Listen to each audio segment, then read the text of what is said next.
여름휴가 성수기를 맞아 비행기를 타고 여행 떠나는 분들 많으실 텐데요.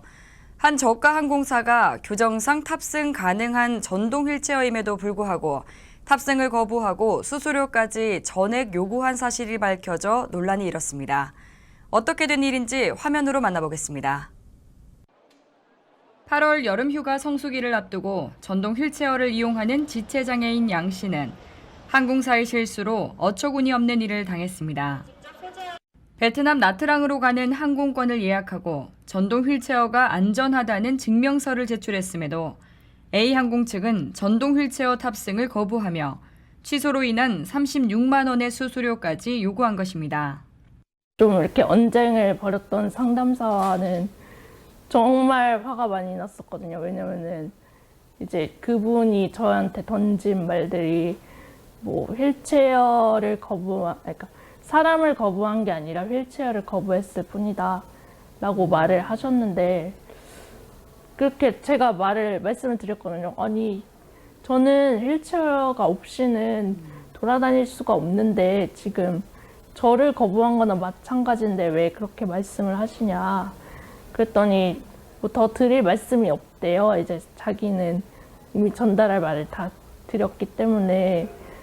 이에 대해 양 씨는 자신의 SNS를 통해 자신의 억울함을 호소했고, 해당 글이 확산되자 해당 항공사는 직원의 실수였다며 전동 휠체어 서비스 지원과 환불이 가능하다는 입장을 밝혔습니다.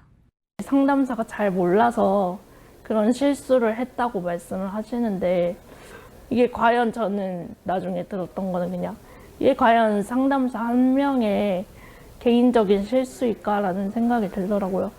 물론 그분이 좀 말을 좀 더 세게 해서 제가 상처를 받은 거는 있지만, 근데 이런 뭔가 교육이나 시스템적으로 뭔가 뭐 휠체어 고객이나 장애인이 왔을 때 좀 누가 전담으로 그거에 대해서 좀 더 매뉴얼을 더 차근차근 잘 아실 분들이 있으면은 이렇게 연결해 주시는 분이 있으면은 그게 더 좋았을 텐데, 뭔가 누군가가 이렇게, 그러니까 업무가 사실 되게 많잖아요. 여러 상담의 내용도 많고 이런데 뭔가 업무 문장이나 이런 거에 대해서 제대로 안 되어 있다는 생각도 들었고.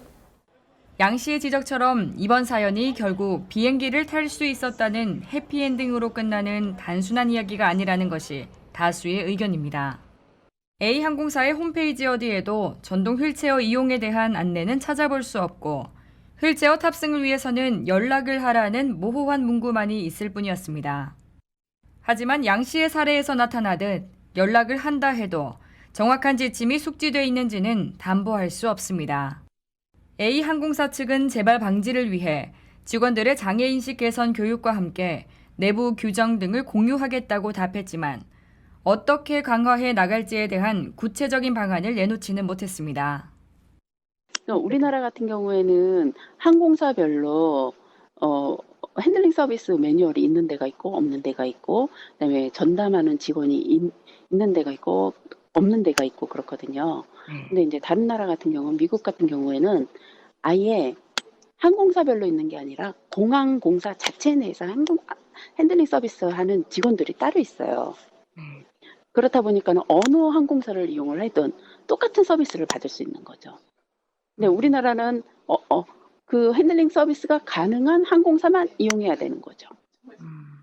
그래서 그런 면이 되게 불편한 점이죠. 그리고 미국 같은 경우에는 공항공사 자체에 핸들링 서비스하는 그런 팀들이 있기 때문에 이런 것들도 이제 아예 항공 서비스 법에 규정돼 있기 때문에 이런 서비스가 가능한 거죠.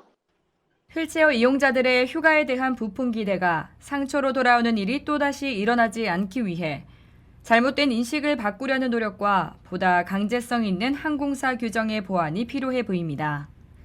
복지TV 뉴스 손자희입니다.